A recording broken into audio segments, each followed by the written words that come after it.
Ben belki. Orta.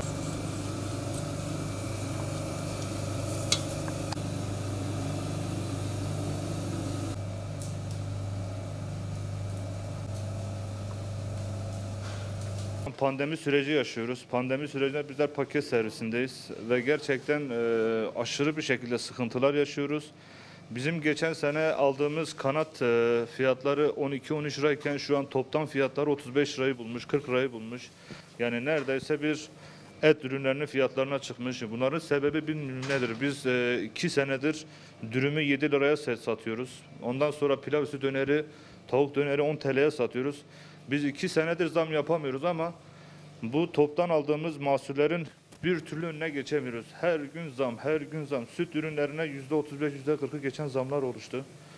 Yani bilmiyorum artık bunların sebebi nedir? Biraz sebebini soruyoruz. Diyor ya siz Mart'ta bu tavukları bulmanıza şükredin. Ya bunun sebebi nedir? Bir kıtlık mı var? Biz mi bilmiyoruz? İnek mi kayboldu? İnek dağa mı kaçtı? Yani tavuklara bir şey mi oldu? Bilmiyorum yani. Esnaf hakikaten perişan halde. Paket sistemleri zaten yolunda değil.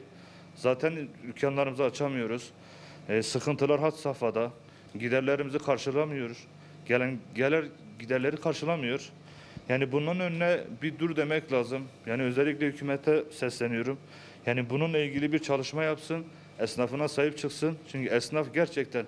Çünkü halkımız da perişan. Halkımız alım gücü kalmadı. Yani halkımıza bakıyoruz. Bir dürüm 7 liraya, 7 liraya dürüm yani artık insan...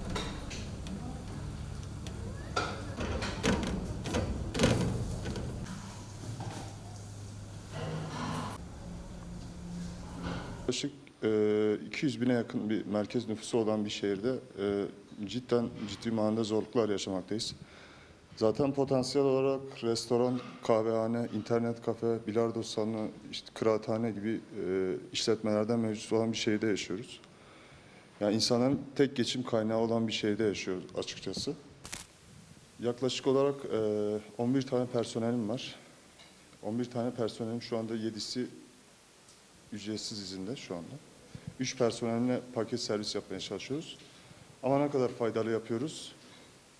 Yani aşikar, her şey göz önünde. Şu anda gelen zaten zamlardan şu anda esnaf, ben kendi şahsıma bayağı etkilenmiş durumdayım. Kira konusunda etkilenmiş durumdayım. Vesaire işte malzeme alamıyorum şu anda. Etkilenmiş durumdayım.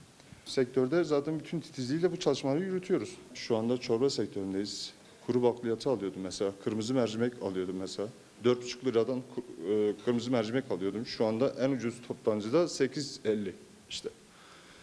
Yani bu durumda şöyle, tabii ben burada bir ekonomist yazar gibi insanlara akıl veremem açıkçası.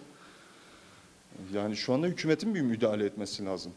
Mesela şöyle mesela bir eyalet sistemi gerçekleştirebilirler. Her vali kendi ilinin koordinatörlüğünde, her vali kendi ilinin muhafaza edecek şekilde bir rahatlatma sağlanabilir.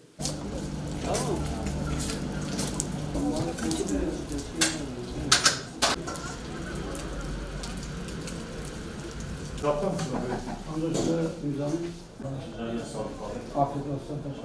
Gerçekten bu pandemiden dolayı çok olumsuz bir şekilde etkileniyoruz. Zaten içeri müşteri alamıyoruz.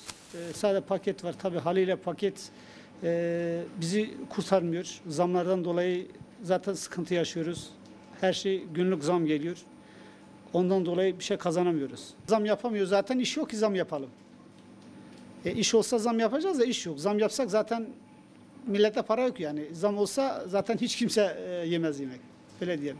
Ya bunların günceli olmasa var ya, bir işin olsa, Abi siparişler bende hocam.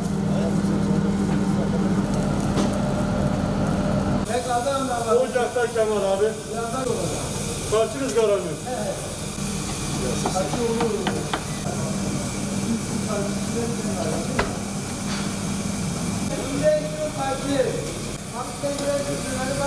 olduğu için aynı vergileri ödüyoruz. İş %90 aşağı düşmüş. 700 kişilik bir restoranımız vardı. 3-5 tane pakette avunup gidiyoruz. Devlet ne yapması lazım? Devlet bir tek lokanta, restoran veya kafenin kapanmasıyla bu iş olacak iş değildir. Bütün konfeksiyonlar açıktır. Bir elbiseyi 10 kişi giyer, 10 kişi madem bulaşıcı bir hastalık varsa değil mi?